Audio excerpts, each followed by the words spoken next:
Thanks for joining us for Fox 43 News First at 4. I'm Melina Brown. The state budget is now 45 days late, and mass transit is now threatened to be defunded across the state, including South Central Pennsylvania.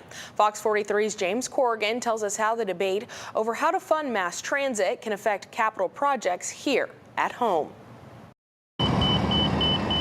Transportation in Harrisburg has a deep-rooted history, at times even too deep to keep up with the modern age. The current building is going on 127 years old. Richard Farr and his Rabbit-Transit are planning a new bus depot for their Cat buses just off the site of the century-old building.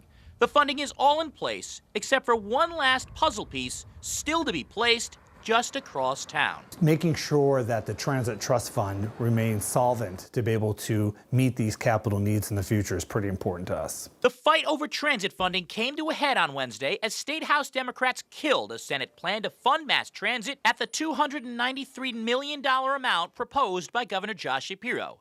That plan would have drawn money from the Public Transportation Trust Fund, normally used to fund capital projects like the depot. The balance of the fund has grown significantly, adding over $1 billion in the last 4 years. Republicans argue this is more than enough to meet the governor's ask without using a greater share of sales tax revenue as Democrats have proposed. That account exploded to about $2.4 billion.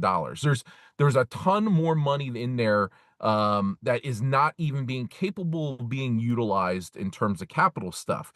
But Farr says Rabbit-Transit's capital projects can be years in the making, and the fund's money is necessary to ensure their completion even before it's spent. You're probably looking at 7 years before the project's closed out and you're drawing down those funds. So it makes sense that there'd be more money in the account than that is needed immediately. As the transit deadlock continues at the Capitol, Farr says he's hopeful that both chambers now recognize the severity of the issue, with service cuts looming for SEPTA and agencies across the state. They're approaching it differently, but what excites me is that there's conversations currently going on about a need that's recognized in both chambers.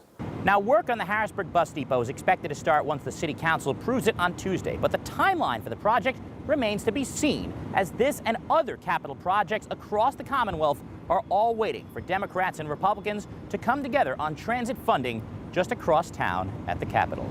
In Harrisburg, I'm James Corrigan with Fox 43 News.